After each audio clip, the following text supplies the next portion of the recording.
This recording by J. Hall. The Wonderful Wizard of Oz by L. Frank Baum. Chapter 21. The Lion Becomes the King of Beasts. After climbing down from the China Wall, the travelers found themselves in a disagreeable country, full of bogs and marshes and covered with tall, rank grass. It was difficult to walk without falling into muddy holes, for the grass was so thick that it hid them from sight. However, by carefully picking their way, they got safely along until they reached solid ground. But here the country seemed wilder than ever, and after a long and tiresome walk through the underbrush they entered another forest, where the trees were bigger and older than any they had ever seen. "This forest is perfectly delightful," declared the lion, looking around him with joy. "Never have I seen a more beautiful place." "It seems gloomy," said the scarecrow. "Not a bit of it," answered the lion. "I should like to live here all my life. See how soft the dried leaves are under your feet, and how rich and green the moss is that clings to these old trees. Surely no wild beast could wish a pleasanter home." "Perhaps there are wild beasts in the forest now," said Dorothy. "I suppose there are," returned the lion, "but I do not see any of them about." They walked through the forest until it became too dark to go any farther. Dorothy and Toto and the lion lay down to sleep, while the woodman and the scarecrow kept watch over them as usual. When morning came they started again. Before they had gone far they heard a low rumble, as of the growling of many wild animals. Toto whimpered a little, but none of the others was frightened, and they kept along the well-trodden path until they came to an opening in the wood, in which there were gathered hundreds of beasts of every variety.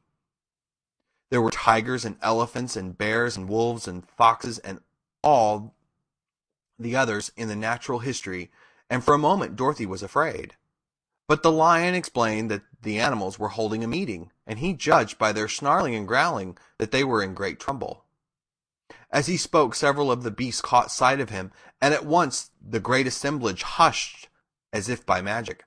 The biggest of the tigers came up to the lion and bowed, saying, "Welcome, O King of Beasts. You have come in good time to fight our enemy and bring peace to all the animals of the forest once more."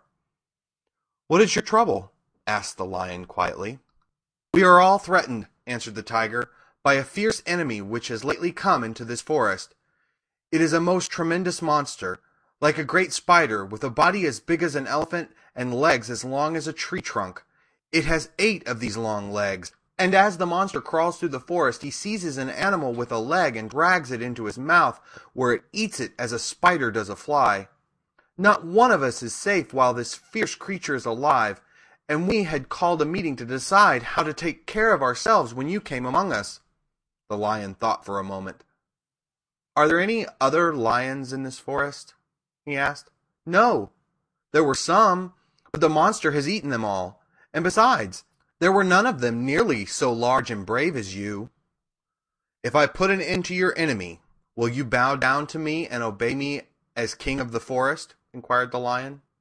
"We will do that gladly," returned the tiger, and all the other beasts roared with a mighty roar. "We will!"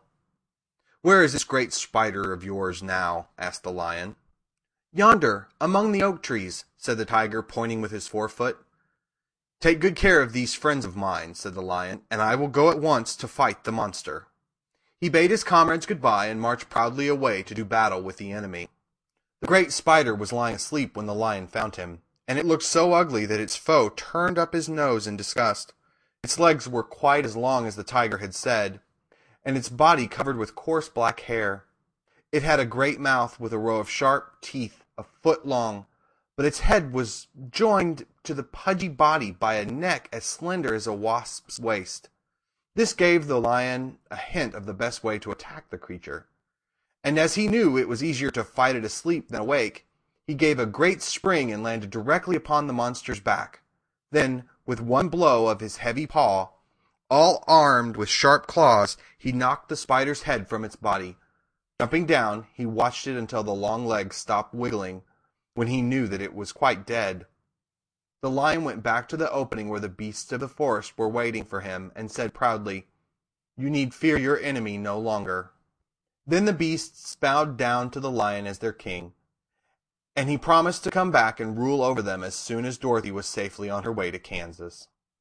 End of chapter 21.